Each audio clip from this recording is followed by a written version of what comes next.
সমগ্ৰ দেশৰ লগতে ৰাজ্যৰ বিশ্বনাথত ইছলাম ধৰ্মী ৰাইজৰ উলহ মালহেৰে পবিত্ৰ ঈদ পালন।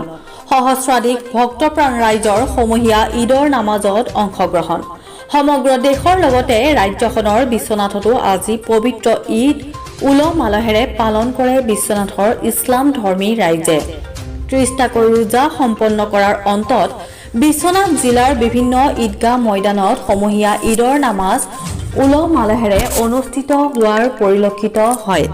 বিশ্বনাথ চাৰিআলি ঈদগাহ ময়দানত সমূহীয়া নামাজ সম্পন্ন কৰে বিশ্বনাথ চাৰিআলি জামে মছজিদৰ পেজ ইমাম হাফিজ মৌলানা আব্দুল কুদ্দুছ চৌধুৰীয়ে। হাজাৰ হাজাৰ ভক্তপ্ৰাণ ৰাইজৰ উপস্থিতিত আজি ঈদৰ নামাজ সম্পন্ন কৰা হয়। পুৱাই বিশ্বনাথ চাৰিআলি ঈদগাহ ময়দানত সমূহীয়া ঈদৰ নামাজৰ অন্তত বিশ্ব শান্তিৰ বাবে দুৱা প্ৰাৰ্থনা জনোৱা হয়। নামাজৰ আৰম্ভণিতাই বিশিষ্ট কবি জমিৰ আহমেদে ভাতৃত্ববোধ আৰু সমন্বয়ৰ ওপৰত স্বৰচিত কবিতা পাঠৰ জৰিয়তে ঈদগাহ ময়দান জীপাল কৰি তোলে। আনহাতে বিশ্বনাথ চাৰিআলিৰ অগ্ৰণী স্বেচ্ছাসেৱী সংগঠনৰ স্বভাৱ সংঘৰ দ্বাৰা প্ৰস্তুত সুস্বাদু খাদ্য চেৱৈ বিতৰণেৰে সকলোকে দৃষ্টি আকৰ্ষণ কৰিবলৈ সক্ষম হয়।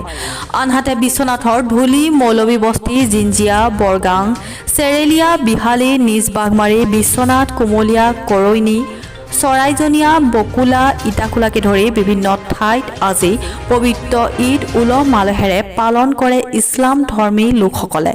পবিত্ৰ ঈদ উপলক্ষে বিশ্বনাথৰ বিধায়ক প্ৰমোদ বৰঠাকুৰ, শোণিতপুৰৰ সাংসদ প্ৰাৰ্থী ৰঞ্জিত দত্ত, প্ৰেমলাল গঞ্জু, প্ৰাক্তন মন্ত্ৰীদ্বয় নুৰজামাল চৰকাৰ, প্ৰবীণ হাজৰিকা, বিশ্বনাথ মহাবিদ্যালয়ৰ প্ৰাক্তন অধ্যক্ষ মেহতাবুদ্দিন আহমেদ, বিশ্বনাথ চাৰিআলি নগৰ সমিতিৰ অধ্যক্ষ অমৰজ্যোতি বৰঠাকুৰ, বিশ্বনাথ চাৰিআলি মুছলিম সমাজৰ সভাপতি হাজী চুলতান আহমেদে, বিশিষ্ট সমাজকৰ্মী দিগন্ত ঘাটোৱাৰ, অসম চৰকাৰৰ শিল্পী সম্বৰ্ধনা প্ৰাপক বিশিষ্ট শিল্পী মুৰ্তুজা আলী শ্বেখ, বিশ্বনাথ প্ৰেছ ক্লাবৰ উপদেষ্টা নিৰঞ্জন হাজৰিকা, সভাপতি পুলক হাজৰিকা, বিশ্বনাথ জিলা সাহিত্য সভাৰ পত্ৰিকা সম্পাদক তথা সাংবাদিক গোলাম ৰছুল আলী জলহাকে ধৰি বিশ্বনাথৰ বিভিন্নজনে পবিত্ৰ ঈদ উপলক্ষে শুভেচ্ছা জ্ঞাপন কৰি পবিত্ৰ ঈদ উল ফিতৰৰ জৰিয়তে ভাতৃত্ববোধ আৰু ঐক্যৰ এনাজৰীডাল অধিক দৃঢ় হোৱাৰ কামনা কৰে। ইফালে আজি পবিত্ৰ ঈদ উপলক্ষে বিশ্বনাথ নগৰৰ জুম্মা মছজিদৰ সমীপত বিশ্বনাথৰ মুছলিম যুৱক সংঘৰ সদস্যসকলে ৰাইজক চেৱৈ বিতৰণ কৰি এই দিনটো উদযাপন কৰে।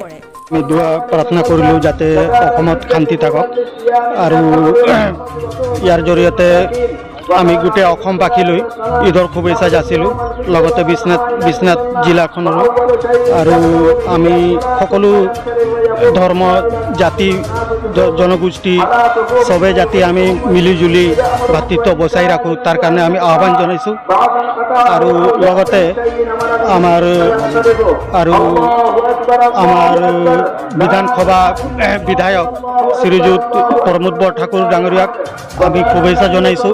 আমাৰ কবৰস্থানক তেওঁ মাস্ক লাইট দিলে তাৰ কাৰণে আমি শুভেচ্ছা জনাইছোঁ। আৰু লগতে ভোগালী বিহুৰো শুভেচ্ছা থাকিল। ৰঙালী বিহুৰ শুভেচ্ছা থাকিল। আজি যিহেতু পবিত্ৰ ঈদ উল ফিতৰ আপোনালোকে সমূহীয়া নামাজ ইতিমধ্যে পঢ়ি গৈছে, আৰু কি কি অনুষ্ঠান আছে আপোনালোকৰ? এতিয়া আমি চেৱৈ বিতৰণ আছে, চেৱৈ বনাইছোঁ, চবকে চেৱৈ খুৱাম। তাৰপিছত আমি অসামৰিক চিকিৎসা হস্পিটেলত আমি ৰোগীসকলৰ মাজত ফল মূল বিতৰণ কৰিম। ধন্যবাদ জনাইছোঁ। এয়া আছিলে এজন লোকৰ মন্তব্য। আমি তেখেতৰ মন্তব্য ল'বলৈ চেষ্টা কৰিলোঁ। আজি আমি বিশ্বনাথ চাৰিআলি মুছলিম যুৱক সংঘৰ তৰফৰ পৰা সমূহ অসমবাসীলৈ ঈদৰ শুভেচ্ছা জ্ঞাপন কৰিছোঁ। লগতে অনাগত যোনটো আমাৰ বিহু আহি আছে ৰঙালী বিহু, তাৰো শুভেচ্ছা আমি জনালোঁ। আৰু আমি আজি প্ৰত্যেক বছৰৰ দৰে এইবাৰো আমি সমূহীয়া চেৱৈ আয়োজন কৰিছোঁ, লগতে আৰু চৰ্বতো ৰাখিছোঁ। সেয়ে সকলোৰ কাৰণে মংগল হওক, আল্লাহৰ ওচৰত আমি সেইটো ক্ষমা প্ৰাৰ্থনা কৰি আছোঁ। সকলোৰ কাৰণে যাতে ভাল হওক আৰু আগন্তুক বিহু আমাৰ কাৰণে ভাল হওক, সকলোৰ কাৰণে ভাল হওক, সেয়ে আমি আৰু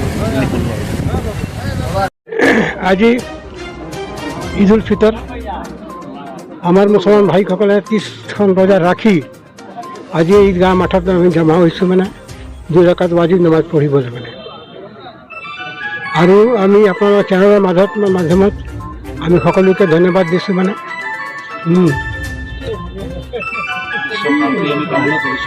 আৰ কি কি অনুষ্ঠান আছে আৰু আমি সামূহিক এটা দোৱা কৰিছোঁ মানে য'ত কি দেশৰ মানে চবৰ ভাল হোক মানে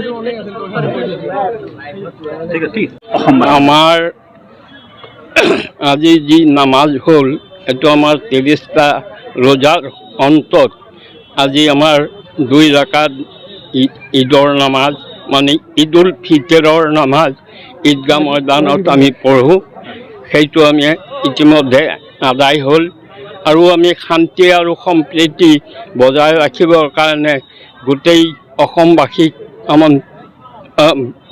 জনালোঁ তেওঁলোকে যাতে সকলোৱে শান্তি আৰু সম্প্ৰীতিৰ মাজত ভাইচাৰাৰ মাজত আমি সকলোৱে থাকিব পাৰোঁ এইটোৱে আমাৰ কামনা